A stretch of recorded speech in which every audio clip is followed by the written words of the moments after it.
Hi, how are you doing? Do you sometimes wonder why there is anything at all instead of just a whole lot of nothing?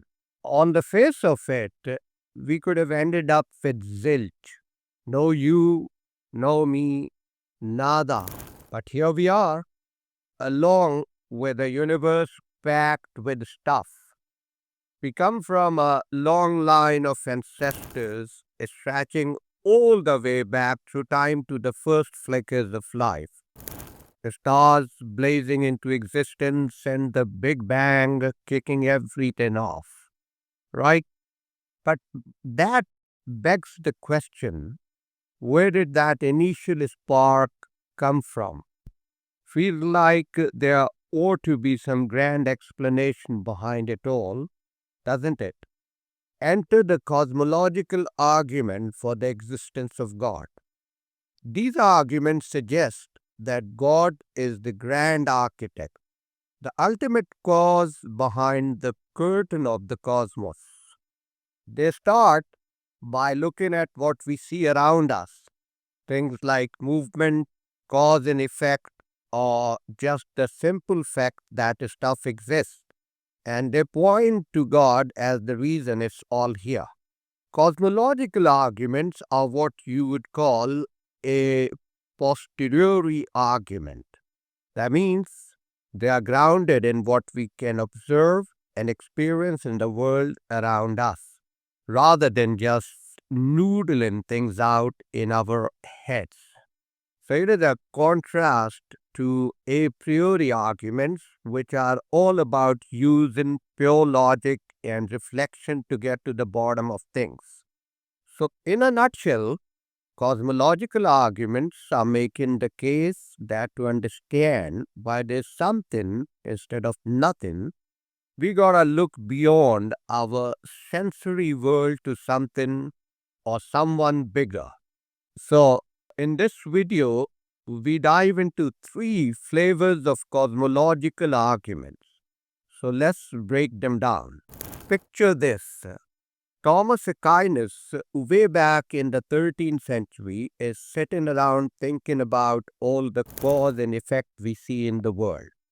He comes up with this idea that everything leading up to this moment can be traced back to one big player, God, who didn't need anything to kickstart him into action.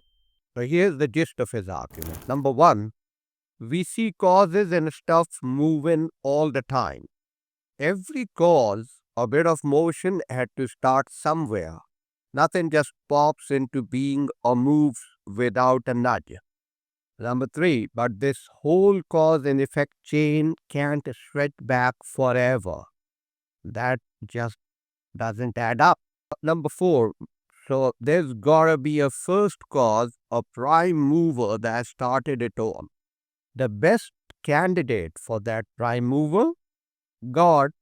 And number six, boom, God exists. Now, if you're feeling cheeky, you might poke holes by saying, hey, maybe stuff can just happen out of the blue. Or you might scratch your head and wonder why can't there be an endless domino effect of causes? Sure, the idea of something causing itself is a brain twister, but isn't the idea of an uncaused cause just as wild? Some folks might even throw a curveball with if everything needs a cause, then what is the deal with God? Who caused him? The folks backing the cosmological arguments would probably say that God is in a league of his own, not needing a cause because he's always been around or because he's a necessary piece of the cosmic puzzle. Then there is the leap to the first cause. Why assume the first cause or the thing that got the ball rolling has to be God? Could be something else entirely, something without thoughts or plans, proving it doesn't have to be God or any deity at all, right? Now, let's switch gears to the Kalam cosmological argument. which zooms in on a slightly different angle than the first cause argument. This one is all about pinpointing God as the mastermind behind the universe's big debut. So here's the lowdown. Anything that pops into existence has got to have something behind it, kicking it into gear. The universe, with all its timey-wimey and spacey-wacy stuff, can't have been chugging along forever. So the universe had to have a starting point, which means something or someone had to light the fuse for the universe to go boom. The top candidate for universe starter seems like a job for someone godlike. And there you have it, God steps into the spotlight. The first point is pretty much common sense mixed with what we see around us. If stuff could just spontaneously appear, why aren't we seeing rabbits or Teslas popping out of thin air left and right? William Lane Craig, who is basically the poster child for this argument today, splits the evidence for point 2 into philosophical musings and hard science.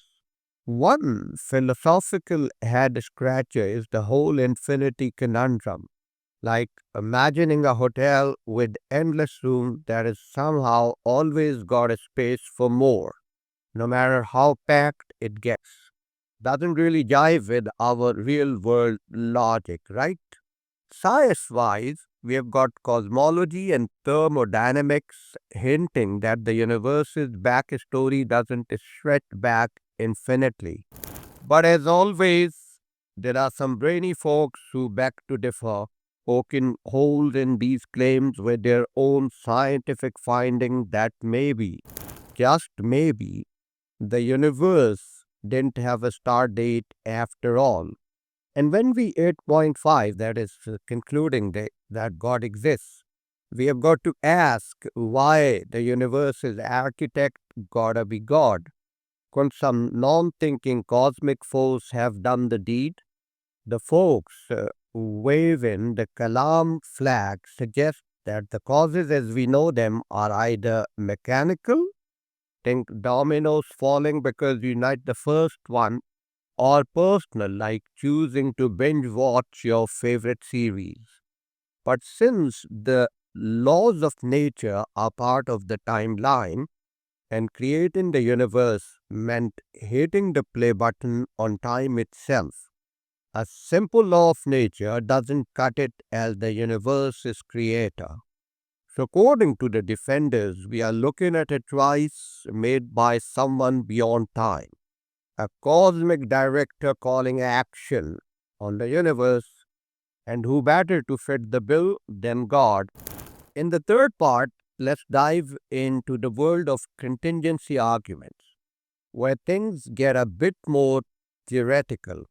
These arguments hinge on understanding what is up with things that might or might not have been, contingent stuff, and things that just had to exist. No questions asked, necessary stuff. When we talk about something being contingent, we mean it's here, but the universe could have spun just fine without it. On the flip side, a necessary being, a truth, is something that is locked in. It's part of the cosmic script and couldn't be written out. Leibniz, a heavyweight thinker from the 17th century that most of you have heard of, or probably also at the same time as Newton invented calculus, rolled out the red carpet for the most famous take on the contingency argument. Here's the essence of his argument. Number one, if something is contingent, there's got to be a backstory or a reason it showed up. Number two, contingent things can't just pull themselves into existence out of thin air. Number three, so the reason behind all these contingent things has to be something that is not contingent, a necessary being that's just gotta exist. Number four, the best candidate for this necessary being, the one making sense of all the contingent stuff, seems to be God. Number five, boom, we end up at the conclusion that God exists. So, backing up his point number one, we have got what is known as the principle of sufficient reason. Is the idea that nothing in the universe just throws itself in a surprise party. There's a reason for everything. Then his point two leans on good old intuition and what we see around us. It is pretty out there to think that something contingent could be its own cause. That's not something we run into in our everyday lives. Now, not everyone is on board with the argument of sufficient reason or the principle of sufficient reason. Some folks poke at it, questioning its validity. Others even toss around the idea that maybe, just maybe, a being could explain its own existence. And then there is his point number four, why jump to God as the necessary being?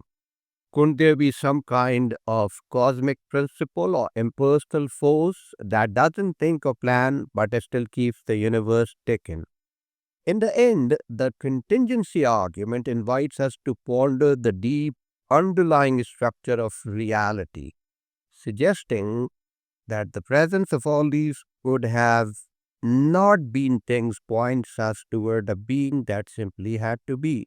Whereas with all great metaphysical discussions, the door is wide open for debate, questions, and maybe even a new way of seeing the universe.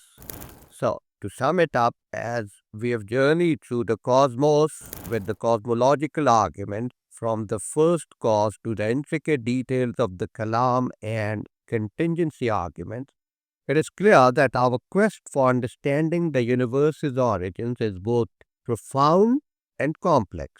These arguments invite us to ponder the very basic of existence, challenging us to consider whether there is a grand architect behind the curtain of the cosmos or if the universe's existence can be explained through natural laws and contingent realities. Whether we lean towards the idea of a divine creator, remain open to the mysteries of the cosmos, or find ourselves skeptical of claims that transcend empirical evidence, the exploration of these arguments enriches our understanding and sparks our curiosity. It's a reminder that the search for knowledge and the quest for meaning in the vast expanse of the universe is a journey that continues to inspire, challenge, and captivate us. In the end, whether God is the director calling action on the universe, or if there's another explanation for our existence, cosmological arguments provide a fascinating framework for delving into these eternal questions.